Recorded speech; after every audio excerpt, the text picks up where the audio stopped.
Getting started in real estate can feel a lot like drinking out of a fire hose. You take a course, maybe even online. It teaches you how not to get sued, legalities of real estate, and how many square feet in an acre. Then you take a test and bam, you're licensed to sell people's most valued possession. But then you're dropped into this world that is competitive and it's unrelenting, is unforgiving, and you have no idea what to do. Well, you're in luck today. My name is Mike. I'm a real estate agent myself, and I like to help people sell more real estate. So I'm going to tell you the top 8 things that I wish somebody would have told me when I first got started in real estate. And hopefully one, if not every one of these is going to help you. Even if you're an experienced agent, I think you should stick around because especially the last 2 are really going to help you sell more real estate. Okay, so the first thing that I wish somebody would have taken me aside and said, listen, real estate's going to be hard. You might have saw it on TV, HGTV, Property Brothers, Sell It Like Sirhan, $1 million listing. You might have saw it, real estate on there, and thought it was all fancy suits, nice cars, walking around $1 million mansions. And while it can be like that, it is definitely going to be difficult. So this industry is going to test your mind. Just like golf or any other sport, 90% of it is right up here. Did you know that like 87% of real estate agents fail? That's a lot.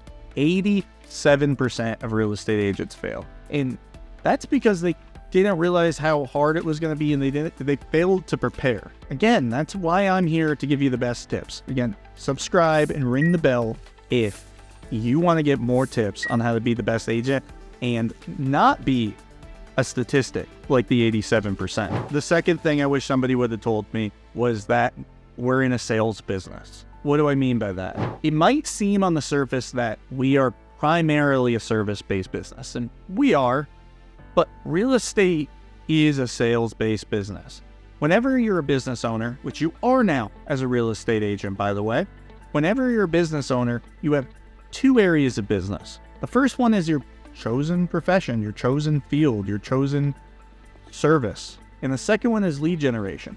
Doesn't matter if you're a real estate agent, a dentist, a contractor, horse tamer. Those are services, those are businesses.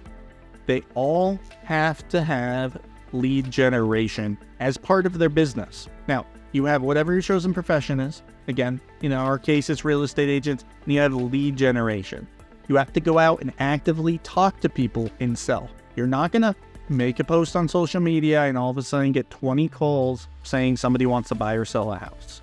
I'm telling you this because it's the God's honest truth. As any real estate agent you know, most business, and by most, I mean 90% of business, is going to come from you actively going out and finding it. It's not going to come by you putting your feet up on the couch, post on Facebook, maybe dance on TikTok. It's going to come from you going out and finding it. You have to actually work to get your sales. 80% of the business is finding the client. Once you find the client, it's kind of smooth sailing from there, in my opinion. And again, if you want to know exactly the best methods and tips on how to find those clients, I'll make a video on the best lead generation techniques, and then we'll start going in more depth. Leave a comment on what you want to see, and let us know down below if you want to see tips on lead generation. Speaking of lead generation sucks. So there are going to be a lot of companies out there that are going to try to sell you things. So the third thing that I wish somebody would have told me early on, and I'm telling you now, is do not fall for shiny objects. What do I mean by shiny objects? Real estate agents are sold to a lot. There's going to be a lot of people who are calling you saying, pay me this much a month and I'll guarantee listings for you. Pay me this and you will never have to prospect again. Buy this lead source and you'll get listings in your sleep. Whatever it is. Buy this cool tool and it will make prospecting 100 times easier. And there are tools out there that make your job easier. See our last video. I'll link it up there. Watch this one all the way through, then go check out the video that I'm talking about, which is going to be up here. It's going to be the Mojo video. And I did talk about why Mojo is killing your business and why you can improve and get better experience out of using a better dialer. There are situations like that, but they're going to be far and few between. That video is to help you guys improve, and it's an actual software that can help you, but there's a lot. I'm going to say 90% of what's out there being sold to you, whether it's leads or software, is junk. Ignore a lot of the junk. Ignore the sales, ignore all that. You're going to get sold to a lot. You're going to get phone calls saying, come join my brokerage because my brokerage will help you sell more. The next tip is going to get rid of that. Clients in lead generation, your business, it's on you. You are the one that's going to be successful, not what brokers you're at, what tools you have, whatever. I've seen people that are real estate agents that are successful with just using an Excel spreadsheet. I've seen agents that have all their clients in a notebook and be successful. Now, why I don't recommend it, I recommend using some tools, leverage your business. The point being is that they're able to be successful with the bare minimum tools. So you spending thousands of dollars per month on leads and fancy objects is not going to help you.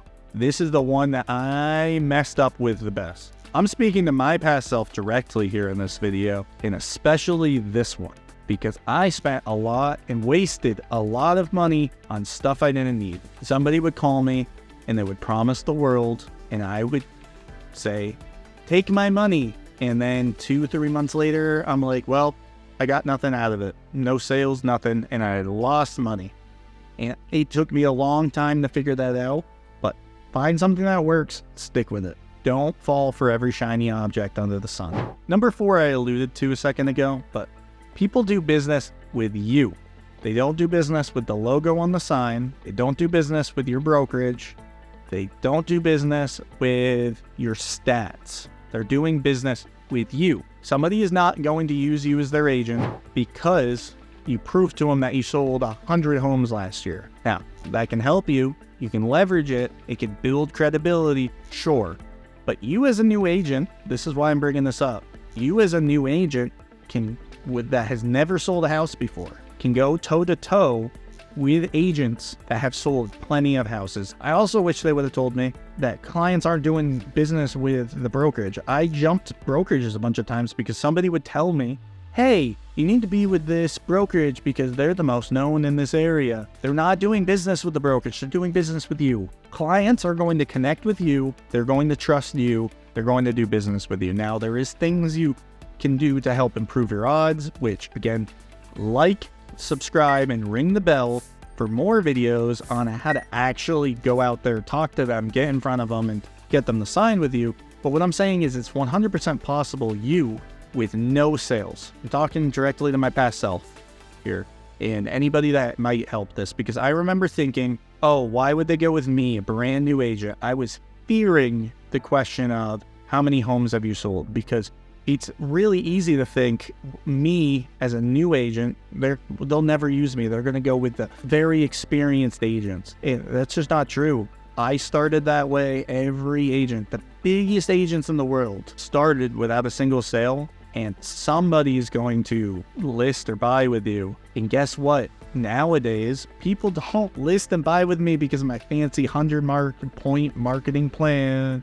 They don't list with me because I do all this cool stuff. They do stuff with me because they know, like, and trust me, and they do business with me for me because we connected on a personal level. The same thing applies if you're experienced or brand new. So get that through your head. You're going to take nothing else from this video, and I hope all the tips help you. If you take nothing else from this video, think that you can go out there and get business as a new agent, and they're going to do business for you because you connected with them and they trust that you're the one that's going to do the best by them. Okay, thing number 5 that I wish somebody would have told me, and the thing is that they did tell me, I just didn't listen. What do I mean that? Everybody's going to say, focus on the people you know. And while you're brand new and you might be scared, I didn't want to talk to people I know. I didn't want to ask people I know for business. So I focused on people I didn't know. Expireds, for sale by owners, that kind of thing. And why it's scary to ask people you know for business, you should start paying attention to your sphere of influence and your past clients and your database people that know, like, and trust you very early. Put in a sphere of influence system and follow up with it. Somebody like me, it took me multiple years of going through the motions, grinding this hamster wheel where I was running in circles. I was going out, I was hunting for new business. I find it expired or for sale by owner. I would get them to list with me, and it was right back to the hunting grounds. I would go find another one. And you don't want to be like that, especially when you're 3, 4, 5, 6 years in the business. You're going to get bored of going out and finding people, and you can still do that. In fact, you're probably going to have to do that. But put those people that you sell, put the people that you know, put the people that you meet in a sphere of influence campaign. Ask them for business. Ask them to refer you. Now, don't make it every conversation. We can talk more in depth about sphere of influence plans on this channel. I definitely plan to do that, but just know not to ignore them. Don't neglect them. Don't be a one transactional agent. Be an agent that's building a relationship, because you're going to get further that way than you are being transactional. The next thing I wish somebody would have told me, and it's not that I really made this mistake, but it's more of I wish I would have used it at a higher level, was to tell the truth. What do I mean by that? I'm not saying I was going out there and lying to people, but you need to be comfortable telling the truth. You're a professional.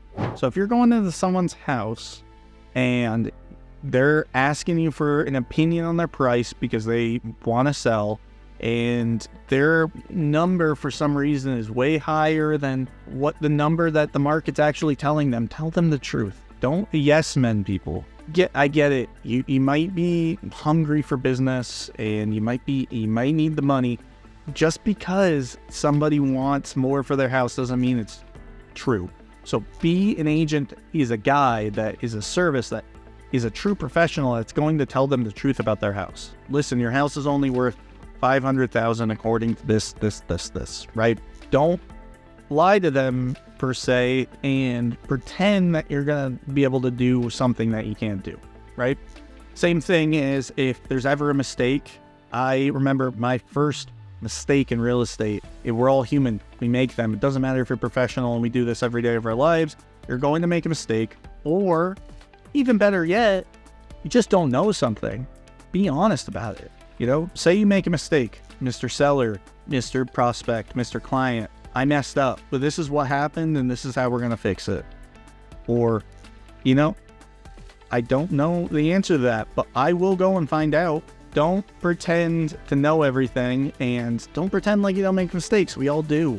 Be honest, be truthful. Clients are going to like it a lot more, and you're going to get a lot further in the business. The next one, and arguably one of the more important ones, it kind of goes back to the last one, would be don't get commission breath.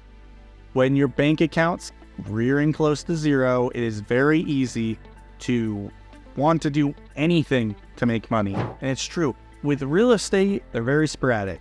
Some months you might make a lot, some months you might not make any. It sucks. So you can fall in this situation where you're desperate for money and you get what I call commission breath. So it's the same thing if you've ever entered a used car lot and you know that that person only wants to make a sale, right? You get that way when you're not looking out for the client's best interest and you're not remaining professional because you just really, really want them to buy this home or sell. Do not get commission breath. Do not start counting the money. Listen, be empathetic, help the person. The money's going to follow. Do not think about this commission check. Do not get commission breath. Watch out, especially when you're starting to get broke. It's easy. It happens a lot. It happens to a lot of agents. I've had it happen to me. Just say, watch out for it, because it will hurt your reputation and your career. The last thing, and probably, although it's hard to pick, one of the most important things on this list. So if you made it this far, comment, I made it this far below. But the last thing that I wish somebody would have told me before I got started in real estate was to find a mentor, a coach, both, or a community. Real estate gets lonely, but if you're near a bunch of people that are super successful, success leaves clues, and you can just copy paste what they're doing. And if you find good people, a good community, they're going to tell you what they're doing and teach you how to do it. Good, successful people share. And that is actually why Will and I started the Elite Achiever Society, which you can find out more info about it below. are going to eliteachieversociety.com and actually find the community that we made. We put a lot of elite achievers together in one society, and they're all mostly centered about real estate agents. There are others, but we all share and mastermind ideas to make each other better. So if you're brand new and you don't know really anyone, this business can get lonely, come join our society, come check it out. It's not for you, it's not for everyone, but find some sort of mentor, whether it's us or whatever, and that's going to help you go a lot further, a lot faster.